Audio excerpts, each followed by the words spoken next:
Option trading जितना profit दे सकती है उतनी खतरनाक भी है। ऑप्शन ट्रेडिंग के लिए आपको एक अच्छी स्ट्रेटेजी चाहिए, साइकोलॉजी चाहिए और आपको टाइट डिसिप्लिन चाहिए बिल्कुल, जिससे कि आप प्रॉफिटेबल ऑप्शन ट्रेडर बन पाएँ। नमस्कार दोस्तों, मैं अनिल गुप्ता आपका स्वागत करता हूं मनी ज्ञान चैनल में। उम्मीद है आप बहुत अच्छे से होंगे। ऑप्शन ट्रेडिंग यदि आप करना चाहते हैं तो आपके पास एक सॉलिड स्ट्रेटेजी होनी चाहिए। किसी के कहे सुने में अगर आएंगे, अगर आप रोज मूविंग एवरेज देखेंगे, बॉलिंजर बैंड देखेंगे, आरएसआई देखेंगे, आप कभी भी अच्छे ट्रेडर नहीं बन पाएंगे। आपकी ट्रेडिंग स्ट्रेटेजी ऐसी होनी चाहिए कि फायर इट फॉरगेट इट वाली हो, लेजर गाइडेड मिसाइल की तरह हो बिल्कुल, कि एक बार अगर आपने ट्रेड ले लिया तो फिर आपका कॉन्फिडेंस लेवल ऐसा होना चाहिए कि अब हम बिल्कुल सेफ जोन में हैं और हमें प्रॉफिट ही होगा। अगर लॉस होगा तो बहुत छोटा होगा और प्रॉफिट होगा तो बहुत बड़ा होगा।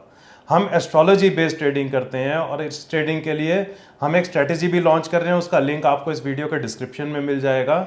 तो इस स्ट्रेटेजी में हमें पहले से पता होता है कि किस दिन हमने ट्रेड लेना है। अभी हम आपको स्क्रीन पे दिखाएंगे कि हमने किस किस दिन ट्रेड लिया था और वो कैसे सक्सेसफुल रहा था। इसमें आपको रोज ट्रेडिंग बिल्कुल नहीं करनी है।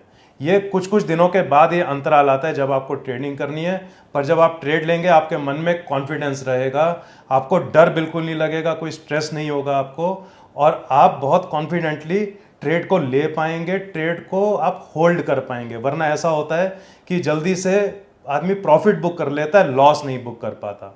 इस ट्रेडिंग स्ट्रेटेजी में आपको ये पता चलेगा कि आपको लॉस कब बुक कर लेना है और प्रॉफिट को कैसे आपने छोड़ देना है ट्रेलिंग के लिए। तो यहाँ पे जो सक्सेस रेट है वो 80% से ज़्यादा का निकल के आएगा और रिस्क रिवॉर्ड रेशो भी बहुत अच्छा निकल के आएगा। ये देखिए, फिलहाल मैंने ये 4 जोन मार्क किए हैं। ये पर्पल कलर की लाइन आपको दिख रही होगी। तो ये जो पर्पल कलर की लाइन है ये डेट्स हैं। जैसे एग्जाम्पल के लिए 13 मार्च, तो हमने 13 मार्च के बेस पे ट्रेड लिया और हमने कॉल ऑप्शन बाय की, और इस बाय करने का जो प्राइस था वो लगभग था 48,176 पे। मैंने at the money call buy की थी। अब देखिए 48,000 से हमने इसको ट्रेल किया लगभग 51,600 तक।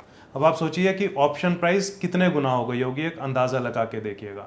ऐसे ही रिसेंटली अभी 9 अप्रैल के बेस पे हमने ट्रेड लिया और लगभग ये थी प्राइस 50,600-700 के बीच में, और इसको हमने ट्रेल किया और अभी भी हमारा स्टॉक चल रहा है लगभग 54,000 पे। अब आप सोचिए कि ऑप्शन प्राइस कितने गुना हो गई होगी, क्या पता 8 गुना हो गई हो, 10 गुना हो गई हो। ऐसे ही हमने ट्रेड लिया था ये 14 नवंबर के बेस पे, जबकि मार्केट था 50,300 के लगभग, और इसको हमने कट किया पोजीशन को 52,300 के लगभग। ये भी कई गुना हो गई थी प्राइस। और ऐसे ही सिमिलरली हमने 29 नवंबर के बेस पे ट्रेड लिया, जबकि बैंक निफ्टी चल रहा था 52,100 के आसपास, और इसको हमने कट किया 53,700 के आसपास। तो दोस्तों ये केवल एग्जाम्पल था। स्ट्रेटेजी जो है आपको डिटेल में मिल जाएगी, स्ट्रेटेजी को आप सीखेंगे, आपको लाभ होगा। अभी इंट्रोडक्टरी प्राइस बहुत छोटी सी है, आप इसको ट्राई करेंगे, आप देखेंगे कि वाकई इसमें दम है। तो मिलते हैं अगले वीडियो में, तब तक के लिए हैप्पी इन्वेस्टिंग।